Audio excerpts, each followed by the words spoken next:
Hey everybody, my name's Fade and welcome to my new video series. This is going to be called The Struggle.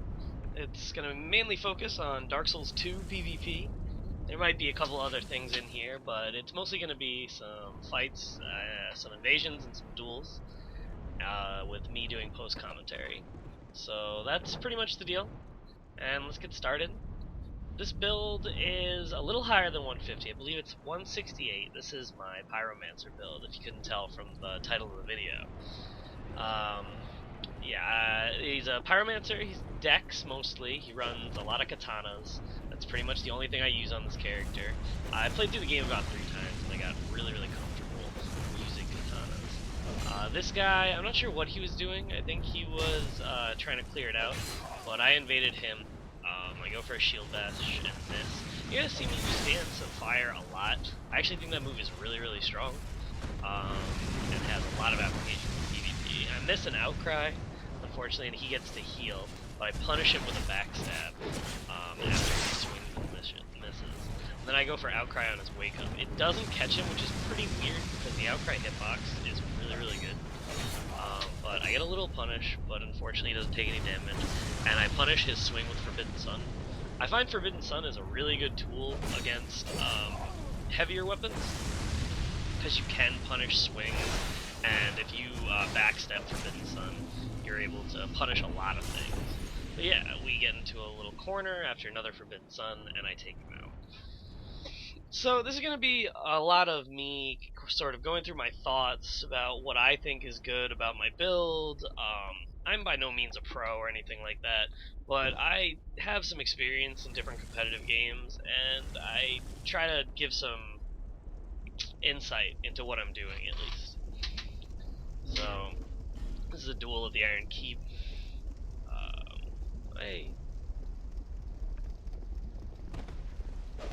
He goes for a roll and I get a quick slash on him. I find that katanas are pretty good at punishing things like that. If I can get a read and I think they're not going to roll again, a quick slash is very strong. She gets caught, I think it's a she, by the Dance of Fire right at the end, and that's one of the reasons I like it. And it has a really good hitbox because it just lingers there for a while, which is really strong. And then she rolls into the Outcry. Against melee, Outcry is surprisingly safe. It has a shorter startup than Chaos Storm. Well, it has a longer startup than Chaos Storm, but a way shorter recovery. So you can throw it at a mid-range against someone you don't believe has a lot of options there, and you're pretty safe. The nice thing about it is it mostly causes knockdown every time. I have seen a few instances where somebody tanks the 700 or so damage and doesn't actually get knocked down, but that's pretty rare. This is an invasion in the first DLC. When I invade, I don't really follow any rules or anything. I try to just kill my opponent. I'm the invader. I wasted an orb. I'm gonna try and kill you. And this is a Havel monster, so I have no respect. They get a nice backstab on me that kind of looked like a lag stab, but I'm sure in their world it was pretty perfect. Or I got hit during the roll, which I've noticed, and then I get a guard break on me, put him down the ground. This is one of the things I really like. Another Outcry on Wake Up. She actually could have killed, or could have stopped that. If you hit Outcry as getting hit, it'll stop the animation entirely, but if you hit it while the flames are coming up, then obviously you're gonna get fucked up. And right there, I get the two-handed R2 with the Berserk Blade. I really like that second slash because it does have a pretty wide hitbox. That is pretty nice. So we're gonna go into another one. Always buff with flame weapon. I don't have a fire weapon that I'm running, I should say. So it doesn't really matter what buff I use, but I use flame weapon because it looks cool, and I'm a pyromancer, so it all goes.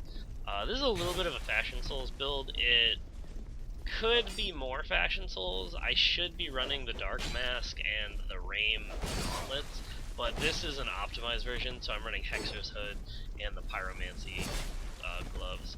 And this guy is actually pretty good. I included this because he gets a nice kill on me with the throwing knife. I thought that was neat. And he gets a bunch of running attacks, which really I don't see a lot of people abusing with the straight sword a lot, and it's really good. That running attack is a pretty good hitbox. It recovers quickly. It's pretty strong. So this next one, this is a dragon bro. He's got dual wielding katanas. I hit him with mine first. And he gets a strike on me, and we're starting to trade, and that is not really what I want to do with this build. This build can trade like one hit, but more than that, and I start to get worried. I throw a Dance of Fire, and he dodges forward. Dance of Fire is actually pretty tough to dodge. Like, you have to dodge early. That's a good way of dodging it. If you dodge it early, you're probably going to get away from it, but it does have a hitbox that tracks. That's pretty good. He actually gets through the outcry, but he does not have enough stamina, or he did and he dodged late, and he gets hit by the Forbidden Sun. And I do love Forbidden Sun for a couple different reasons. That's one of them. It's really, really strong against people who either A, try to heal, or B, just run out of stam. It's also just really good in general. It has a big hitbox. It leaves a lingering hitbox on the ground.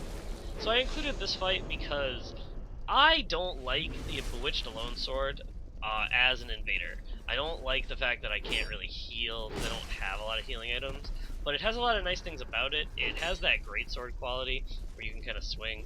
And you saw there I went for an anti-roll backstab. It didn't work, but because of the sword itself, and I go for it again, and I got paid both times. I just get big swings into his face. I find that unlock combat with this is very, very strong. Throwing out a couple of Dance of Fires to try and catch him. It doesn't seem to be working. Those pokes, those delayed pokes, don't really get a lot. I find the running ones to be better, but he did get caught by the dance, and that was really, really strong. And then I'm going to throw a Fire Snake.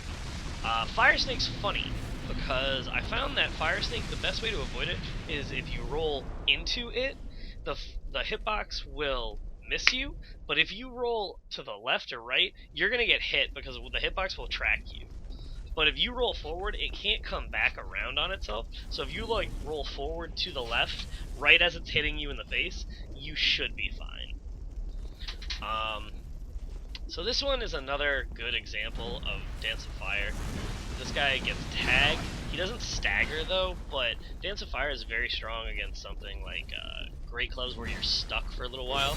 You want to punish from like half screen because it comes out very, very fast. He probably could have rolled that one, and then he just gets caught. He walks into it. He didn't know how to deal with it, and I think that's going to be the case with that spell for a while. Dealing with spells in this game is a big thing. In the first couple weeks, it was really hard to deal with Affinity and Crystal Homing Soul Mass, but people got used to it eventually. I think Dance of Fire is going to be that Pyromancy for a little while, where people just don't know how to deal with it, and I'm probably going to get some wins off it. This one I included because I actually get a roll backstab, which I went for. I am not good at that. One of the reasons that I want to display this build is because I think it's cheap. And when I say that, I don't necessarily mean it's great, but I think it compensates for my lack of technical skill in this game, and I like that.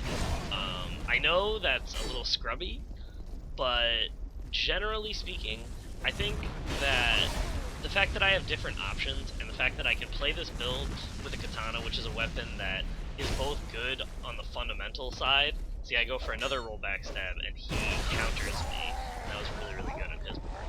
But I feel like a katana is a good weapon that you can learn fundamentals with, as well as do some cheap things. Like the R1 spam is pretty decent as far as like tracking the opponent and hitting them again. I saw that they buff with magic weapons, so I switched out to the magic defense shield. I will do that. I can't stand dealing with magics. I'm bad at rolling. It's just the thing. And it's not that hard to switch shields, so I do have 100% dark, miracle, and magic. This is a funny one though. So this guy starts to run away from me. I don't really know what's going on. So the other guy that I summoned actually attacks me instead of letting me fight. So we start fighting, and I get a quick 3 hits with the Chaos Blade that did about 1,000 damage, which I felt pretty good about. Throw a Flame Swath, hoping to catch him, but it doesn't. He rolls out. That was really good. And then Dance of Fire after it. Misses, but the second one he walks right into, which is really nice. It adds a nice little shield. I throw Outcry here because those flames actually can hit him. They miss, but those flames can hit him there. It's pretty fucked up. He gets caught and doesn't die, but then a quick Forbidden Sun in a little corridor actually kills him. But yeah, that's the build for the moment. I hope you guys enjoy this. If you guys want to see more, if you want to see some different content, let me know. I will try to do some more invasions. I will try to do some more duels in other places besides this. I've got a buddy who I'm probably gonna upload some duels that I have with him. We're both okay at the game, but I think it would be fun. This duel here ends in a really fun way, so I figured this would be a good way to end this video. But I hope you guys have a good time. I hope you guys enjoy the video. If you do, I'd appreciate a like. Yeah, have a good day, and we'll see you later.